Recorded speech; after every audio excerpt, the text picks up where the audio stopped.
السلام علیکم ورحمۃ اللہ تعالی وبرکاتہ۔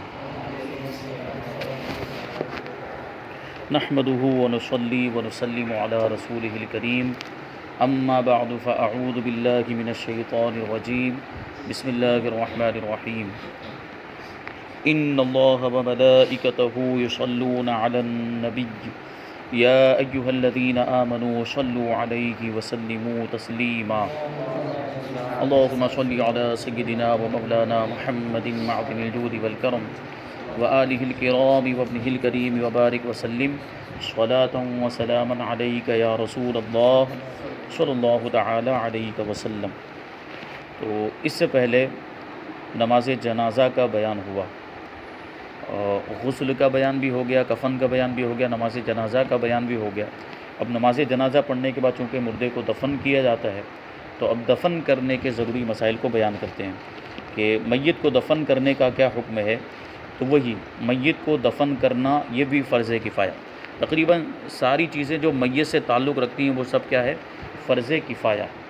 غسل دینا بھی فرض کفایہ، کفن دینا بھی فرض کفایہ ہے، نماز جنازہ بھی فرض کفایہ ہے، اور میت کو دفن کرنا بھی فرض کفایہ۔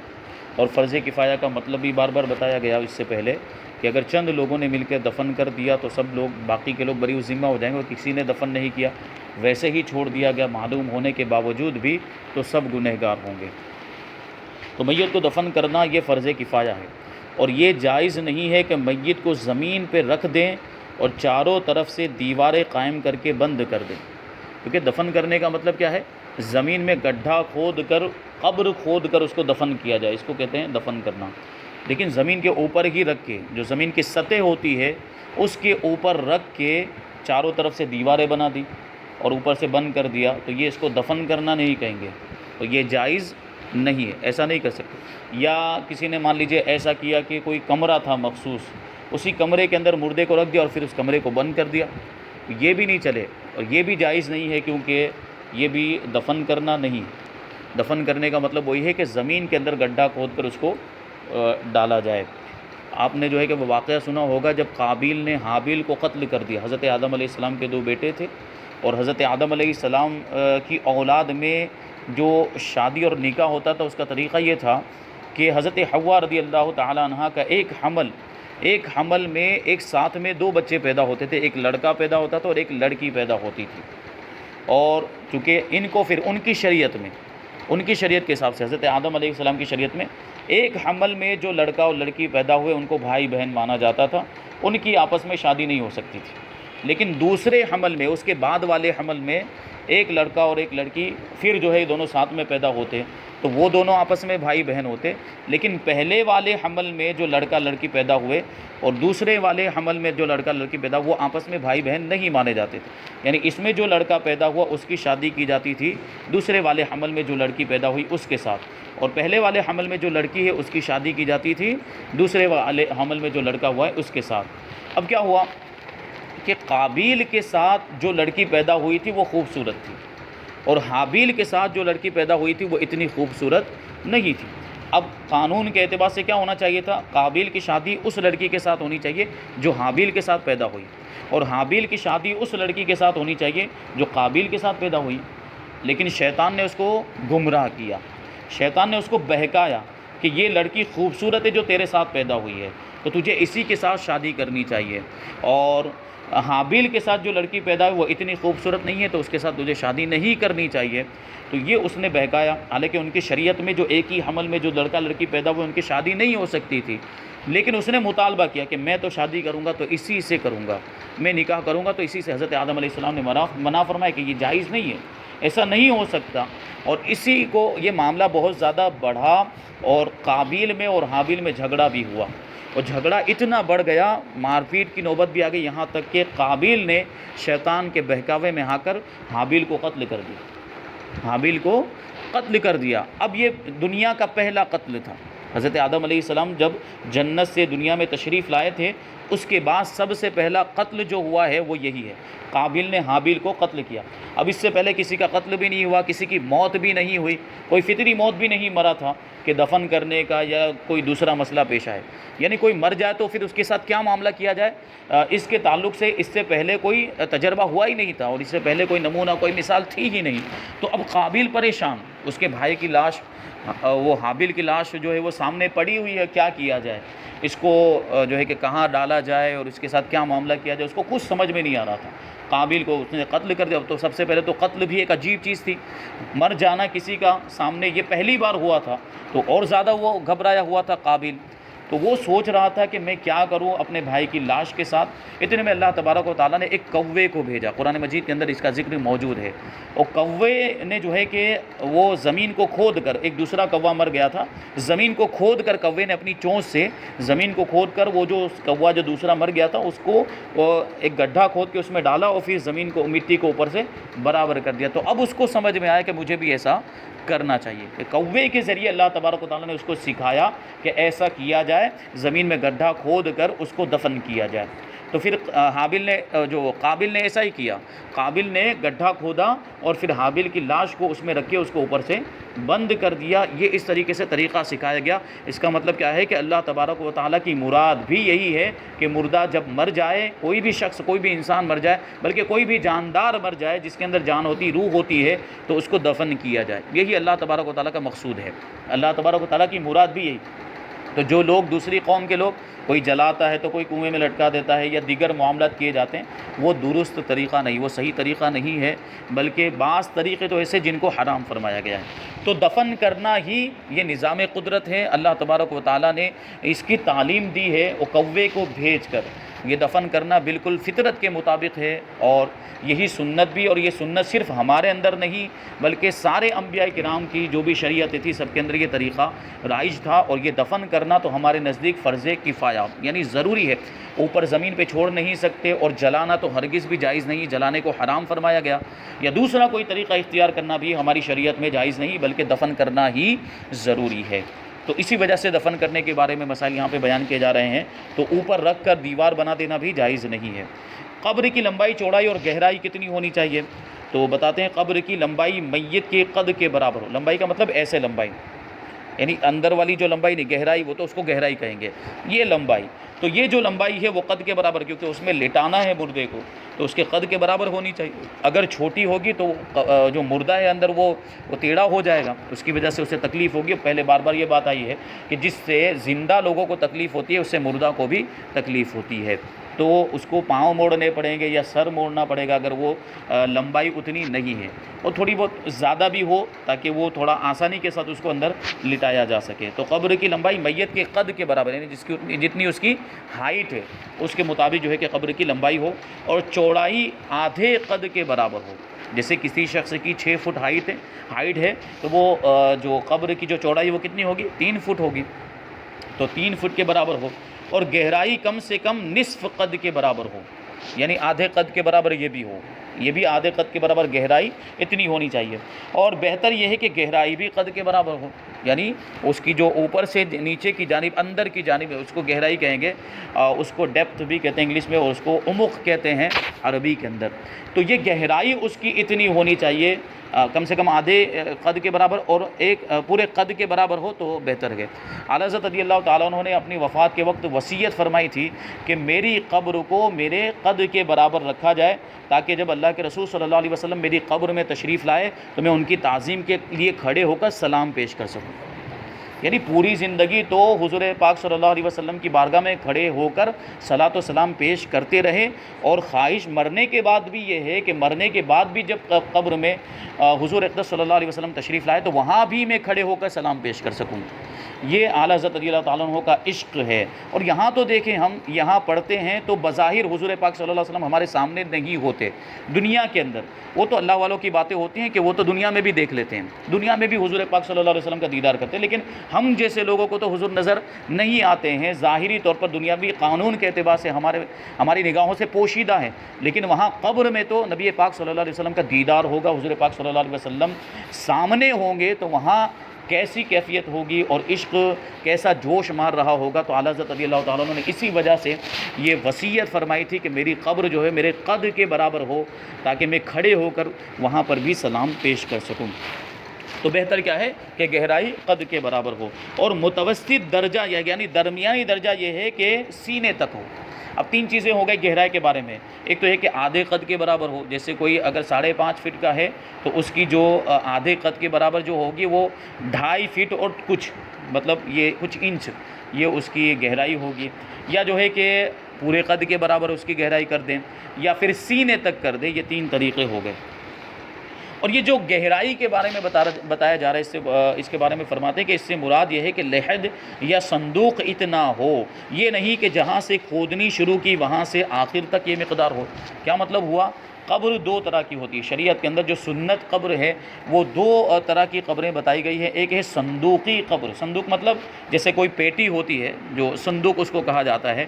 تو پیٹی کیسے ہوتی ہے کہ 4 طرف سے مطلب اس میں 4 دیواریں جیسی بنی ہوئی ہوتی ہیں، چاہے تو وہ لکڑے کی اگر پیٹی ہو تو 4 تختے لگے ہوئے ہوتے ہیں، وہ ایلومینیم کی پیٹی ہوتی ہے تو اس میں چاروں جانب سے پترے لگے ہوئے ہوتے ہیں، اور بیچ میں وہ اس طریقے سے وہ خالی خلا ہوتا ہے اندر۔ تو یہ صندوق یعنی بالکل سیدھا یہ صندوق ہوتا ہے، اس میں سائیڈ میں اندر خانے وغیرہ اس طرح کچھ بنے ہوئے نہیں ہوتے، وہ صندوق یا پیٹی جو بالکل سیدھی ہوتی ہے۔ تو ایک قبر وہ ہوتی ہے جو بالکل سیدھی بنائی جاتی ہے، یعنی بالکل سیدھا کھودا جائے اور گہرائی تک اتنا ہی کھودا جائے، تو اس کو کہیں گے صندوقی قبر۔ اور ایک ہوتی ہے لحدی قبر، لحد جسے کہا جاتا ہے۔ اور لحد کا مطلب کیا ہوتا ہے کہ پہلے سیدھا کھودیں اس طریقے سے، اور پھر قبلے کی جانب ایک تھوڑا جو ہے کہ گہرائی تک کھود لیا، پھر قبلے کی جانب ادھر سائیڈ میں گڈھا کیا جاتا ہے، ایک طرف قبلے کی جانب وہ گڈھا کھود کر قبلے کی جانب اس میں پھر مردے کو اندر رکھ دیا جاتا ہے، اور پھر آگے سے تختے رکھ کر جو گڈھا اندر کی جانب جو کھودا ہوا ہے اس کے سامنے اس طریقے سے تختے رکھ کر ادھر جو سیدھا گڈھا کھودا ہوا تھا اس کو پورا پر کر دیتے ہیں، اس کو پورا بند کر دیتے ہیں۔ تو اس کو کہتے ہیں لحد، یہ جو قبر ہے لحد ہے۔ اور مکہ مکرمہ کے اندر حضور اکرم صلی اللہ علیہ وسلم کے دور میں بھی اکثر و بیشتر اسی طرح کی قبریں تیار کی جاتی تھی اور بنائی جاتی تھی۔ اور ہمارے دیار میں عام طور پر صندوقی قبریں بنائی جاتی ہیں کہ بالکل سیدھا کھودا جاتا ہے، سائیڈ میں سے گڈھا نہیں کھودا جاتا بلکہ بالکل سیدھی قبر کھودی جاتی ہے۔ اور ہمارے یہاں ایک اور طریقہ کیا ہے، وہ یہ ہے کہ قبر کو سیدھی کھودنے کے بعد وہ تختے جو لگاتے ہیں وہ ایک طرف سے لگاتے ہیں اور دیوار سے لا کر ٹچ کر دیتے ہیں، جیسے ایک کونے کے اندر مردے کو رکھ دیتے ہیں، پھر ادھر کے کنارے سے وہ تختے لکڑے کے جو تختے ہوتے ہیں ان کو ایسے جھکا کر قبلے کی جانب جو قبر کی دیوار ہوتی ہے اس سے ٹچ کر دیتے ہیں، اور اس کے بیچ میں جو ہے کہ وہ مردہ ہوتا ہے، اور پھر اس کے اوپر چٹائی وغیرہ ڈال کر اس پر سے مٹی ڈال دیتے ہیں۔ تو یہ ایک طریقہ جو ہمارے وہاں یہاں یہ جو رائج ہے۔ جبکہ صندوقی قبر جو بنائی جاتی ہے اس کا صحیح طریقہ کیا ہے؟ اس کا صحیح طریقہ یہ ہے کہ اوپر سے چوڑا کھودا جاتا ہے اور تھوڑی دور تک، تھوڑا نیچے تک، جیسے ایک بالشت کے برابر، ایک بلس جس کو ہم لوگ بولتے ہیں، ایک بالشت کے برابر چوڑا گڈھا جو ہے کہ کھودا، پھر اس کے بعد جو نیچے کی جانب جو کھودتے ہیں اس کو تھوڑا سکڑا رکھتے ہیں، تھوڑا جو ہے کہ تنگ رکھتے ہیں، اس سے چھوٹا تھوڑا کھودتے ہیں، پھر نیچے تک لے کر چلے جاتے ہیں، اور اس کے بعد اس بیچ والے گڈھے کے اندر مردے کو رکھ دیتے ہیں، اور یہ جو اوپر والا جو گڈھا جو بڑی سائز میں جو کھودا ہوا ہوتا ہے اسی کے اوپر تختے یوں سیدھے جما دیتے ہیں۔ وہ تختے جو ہوتے ہیں لکڑے کے تختے وہ سیدھے اس کے اوپر جما دیتے ہیں، اور پھر اسی کے اوپر مٹی ڈال دی جاتی ہے، اور نیچے جو مردہ ہوتا ہے وہ صندوق کی طرح جو ہے اس کے لیے بنا رہتا ہے، وہ جیسے گویا کہ ایک پیٹی کے اندر اس کو رکھ دیا گیا ہو ویسے اس میں رکھ دیا جاتا ہے۔ یہ صندوقی قبر کا صحیح طریقہ۔ لیکن ہمارے یہاں جو طریقہ رائج ہو گیا ہے وہ غلط بھی نہیں ہے، کوئی گناہ بھی نہیں ہے، اسے بھی اختیار کیا جا سکتا ہے، لیکن یہ جو 2 طریقے بتائے گئے وہ طریقہ یہ ہے، جو سنت طریقہ ہے وہ یہ طریقہ ہے، اس طریقے سے قبر میں مردے کو رکھا جاتا ہے۔ تو یہ اب جو گہرائی بتائی گئی ہے یہ وہیں سے شمار ہوگی۔ جیسے صندوقی قبر بناتے ہیں تو پہلے چوڑا گڈھا کھودا جاتا ہے تختے رکھنے کے لیے، پھر ایک چھوٹا گڈھا اس کے مقابلے میں تھوڑا چھوٹا گڈھا جو ہے کہ گڈھا کھودا جاتا ہے، تو اس کی مقدار یہ ہونی چاہیے، یعنی مثال کے طور پر اگر ہم نے 1 فٹ کے برابر کھود لیا، اب وہ جو چھوٹا والا گڈھا کھودا جا رہا ہے وہ اتنا ہونا چاہیے، یعنی اس کی گہرائی اتنی ہونی چاہیے، یا تو آدھے قد کے برابر ہونی چاہیے، یا سینے تک ہونی چاہیے، یا پورے قد کے برابر ہونی چاہیے، وہاں سے اس کو شمار کیا جائے گا۔ اسی طریقے سے لحد بنا رہے ہیں، اگر لحد بنا رہے ہیں تو لحد میں جو سائیڈ میں جو گڈھا کھودا جائے گا قبلے کی دیوار میں، اس کی گہرائی اتنی ہونی چاہیے، یعنی پورے قد کے برابر ہونی چاہیے، یا جو ہے کہ آدھے قد کے برابر ہونی چاہیے، یا سینے تک ہونی چاہیے۔ وہ جو سائیڈ میں جو گڈھا کھودا جائے گا اس کے بارے میں یہ بتایا۔ میت کو قبر میں کس طرح رکھنا چاہیے اور کون حضرات میت کو قبر میں رکھیں گے؟ تو فرماتے ہیں جنازہ قبر سے قبلے کی جانب رکھنا مستحب ہے۔ کیا مطلب ہوا کہ جب نماز جنازہ سے فارغ ہو گئے، اب لے کر جانا ہے میت کو اور قبر کے اندر ہمیں اس کو اتارنا ہے، تو ایسی صورت میں جنازہ لے جا کر ہم کہاں پہ رکھیں گے؟ کیا پاؤں کی جانب رکھنا ہے جہاں سے ہمیں اتارنا ہے، یا جو ہے کہ قبلے کی جانب رکھنا ہے؟ تو کیا فرما رہے ہیں؟ قبلے کی طرف رکھنا یہ مستحب ہے، یعنی جنازہ لے جا کر قبلے، جیسے مثال کے طور پر یہ قبر ہے، یہ قبر ہم نے کھود کے تیار کر دی، یہ اس کی لمبائی ہے، یہ چوڑائی ہے، اتنی ہے، اب جنازہ لے کر ہم آئے تو کہاں رکھیں گے؟ یہاں اس طرف رکھیں گے، کیونکہ یہ جو جانب ہے یہ قبلے کی جانب ہے، تو قبلے کی جانب یہاں پر جنازہ رکھ دیں گے۔ اب یہیں سے مردے کو لے کر یوں اندر اتار دینا، یہاں سے لے کر مردے کو اندر اتار دینا۔ اب اس میں جو ہے کہ ہمارے یہاں تو جو جنازے بنے ہوتے ہیں اس میں یہ سسٹم بھی رکھا ہوتا ہے کہ اس میں وہ کڑی لگی ہے، جیسے وہ یہ جنازہ اس میں کڑی لگی ہے، تو اس طرف کا جو وہ حصہ ہوتا ہے اس کو کھول دیتے ہیں، تو یہاں سے اتارنے میں آسانی ہو جاتی ہے، تو یہ اس طرح کیا جائے۔ یعنی جنازہ قبر سے قبلے کی جانب رکھنا یہ مستحب ہے کہ مردہ قبلے کی جانب سے قبر میں اتارا جائے، یوں نہیں کہ قبر کی پائنتی رکھیں۔ تو یہ قبر کی پائنتی کا مطلب کیا؟ جہاں پر قبر میں دفن کرنے کے بعد مردے کے پاؤں ہوں گے اس طرف جنازے کو لا کر نہیں رکھنا چاہیے، ایسا نہیں کرنا چاہیے۔ اور سر کی جانب سے قبر میں لائیں، یہ بھی نہ ہو، یعنی جیسے اب جنازے کو لا کر اس کے پاؤں جہاں پر ہوں گے قبر کے اندر وہاں پر پائنتی کی جانب رکھ دیا اور سر کی جانب سے اٹھا کر اندر لا رہے ہیں، جیسے یہ قبر ہے مثال کے طور پر، اور جنازے کو لا کر یہاں پہ رکھ دیا، اب یہ جنازے کا سر ہے اور قبر کی پائنتی یہاں پر ہے، یعنی قبر میں جب اس کو دفن کریں گے تو اس کے پاؤں اس طرف ہوں گے، تو ایسے اٹھا کر لا کر اس کو اندر اتارنا یہ درست نہیں ہے، یہ طریقہ صحیح نہیں، تو یہ بھی نہ ہونا چاہیے۔ عورت کا جنازہ اتارنے والے محارم ہو، یعنی اس کے سب محرم لوگ ہوں، یعنی وہ حضرات ہوں جن کے ساتھ اس عورت کا زندگی میں نکاح حرام تھا، جیسے بیٹا ہے، باپ ہے اور بھانجے بھتیجے وغیرہ، یہ جو جن کے ساتھ اس کا نکاح زندگی میں نہیں ہو سکتا تھا، ایسے لوگ ہی اس عورت کو قبر کے اندر اتاریں۔